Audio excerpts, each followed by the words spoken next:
마약 강제 투약. 누가 누구에게, 예비 며느리에게 시 아버지 될 분이. 충격적인 사건의 전말 함께 보시죠.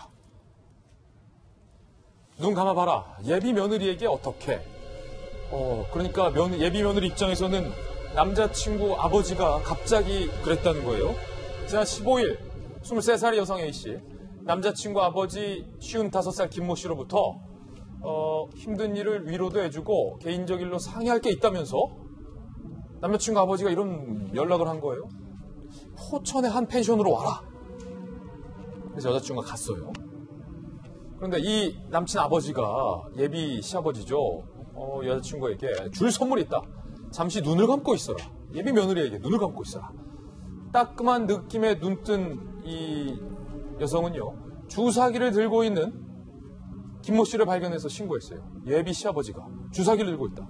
경찰 조사 결과 이 여성은 마약 양성 반응이 나왔어요. 그러니까 예비 시아버지가 예비 며느리에게, 그러니까 아들 여자친구에게 마약을 주사했다는 거예요. 그리고 이 아버지 도망갔어요. 출국 금지. 현재 경찰이 추적 중입니다. 그뿐만이 아닙니다. 예비 며느리의 마약, 성폭행 시도까지. 피해 여성 A씨는 남자친구와 3년 교제, 결혼을 약속한 사이. 이 여성은요, 남자친구 부모님과 해돋이도 보러 가고 제사 때 찾아뵐 정도로 친밀해서 따라간 것이다. 반항했지만 못 나가게 잡아 끌었고 살려달라 하면서 도망쳐 나왔다. 성폭행도 시도했다라는 충격적인 진술까지 현재 경찰 조사에서 한 상황입니다. 곽대경 교수님, 네. 아무리 우리 사회가 험악해져도 말입니다. 절대 해서는 안 될 일들이 몇 가지 있는데 그중에 한 가지가 이게 아닌가 싶어요. 아니, 아들 얼굴을 나중에 어떻게 보려고 이 아버지 이러고 있는 건지, 이런 일을 벌이고 지금 도주하고 있어요. 네. 무슨 생각인 건지. 참 우리가 이제 인륜이라고 하지 않습니까? 그래요. 기본적인 인간의 도리를 지키는 것이 이제 굉장히 중요한데요.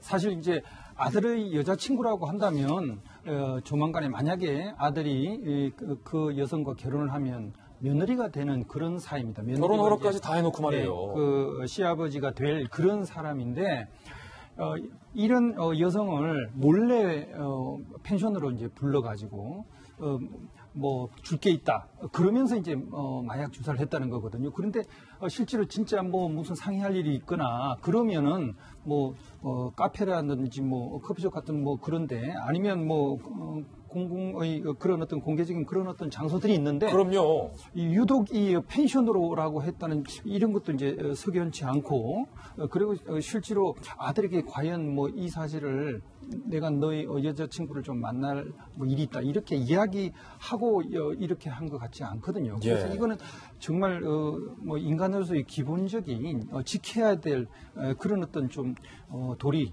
이런 걸 갖다가 좀 위반한 부적절한 그런 어떤 행위가 아닌가 그렇게 생각이 듭니다. 예, 지금 잘못된 것이 한두 개가 아니라는 거예요. 일단은 백주 대낮에 공공연한 장소에서 상의할 것이 있다면 봐도 되는 것인데 으슥한 펜션으로 불렀다는 것. 그리고 아들에게 얘기하지 않고 마약 주사를 했다는 것. 지금 뭐부터 잘못된 것인지 모를 정도인데 손소 변호사님. 네. 더군다나 지금 달아났어요. 이 시아버지. 네. 현재 행방이 어디인지 지금 경찰이 쫓고 있는데 잡을 수 있을까요? 잡을 수 있을 겁니다. 예. 왜냐하면 이 사건이 발생한 후에 본인의 승용차를 버리고 도주했습니다. 그리고 시간이 좀 걸렸지만 출국금지 조치를 취했고 현재 지금 행방을 찾는 중인데 도주의 어떤 준비를 한 상태는 아닌 것 같아요. 그래요? 네, 따라서 갑작스럽게 뭐 물론 이 범죄 자체를 치밀하게 준비했는지 우발적으로 했는지를 현재는 알 수 없지만 도피 자체는 굉장히 별다른 준비 없이 한 것으로 보입니다. 그렇다면 외국으로 나가지 않는 한 국내에 있다면 신원을 확보하는 것은 그렇게 어려운 일이 아니지 않겠느냐. 이렇게 경찰이 좀 이렇게 신원을 확보해서 처벌까지 이어질 수 있도록 신속하게 수사해 줄 것을 좀 당부하겠습니다. 만약에 이제 체포한다면 이제 법의 심판대에 서게 되지 않겠습니까? 네. 이거는 무슨 죄로 처벌이 가능한 거예요? 일단 이 마약이잖아요. 마약. 특히 그냥 마약일 것 같다 정도가 아니라 실제로 마약 성분이 나왔어요. 필로폰 양성. 그렇습니다. 예. 그렇다면 마약을 처음 접하는 사람이 이렇게 다른 사람에게 몰래 주사를 할 정도로 이런 범죄를 계획하고 실행하는 건 쉽지 않습니다. 그렇죠. 그렇다면 과거에 또는 지금까지 마약 관련된 범죄를 얼마나 저질렀는지 또는 과거 계속 저지르고 있었는지 여부를 확인해야 하는 것이고요. 또 하나는 이 예비 며느리에게 한 행위, 마약 관련된 부분을 제외하고 다른 부분을 보자면은 일단 예비 며느리는 성범죄로 지금 신고를 했습니다. 예. 그리고 경찰도 보도에 따라서 약간의 차이는 있지만 아주 신속하게 그에 대한 조치를 취한 정황도 있어요. 다만 중요한 건 짐작은 갑니다만 정말 성범죄의 실행에 착수를 한 것이냐. 이거는 현재 그 예비 며느리의 주장이거든요. 예. 즉 반항하면서 이제 반항했지만 못 나가게 잡아 끌었다.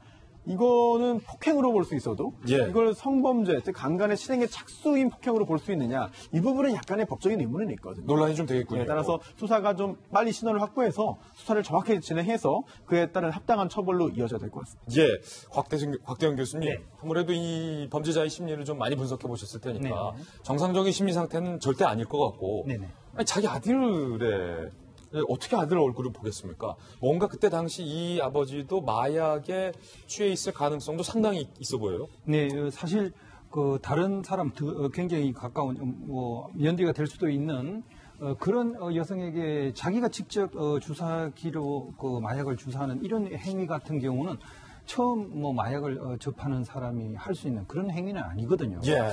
그렇다면 이 상당히 그동안 마약을 사용하고 이런 어떤 정상적인 판단을 하기 힘든 그런 상황에서 이런 무리한 행동을 한 그 가능성도 염두에 둬야 될 것 같습니다. 마약에 취해 있을 가능성, 두 명의 전문가들도 같은 의견을 주셨습니다.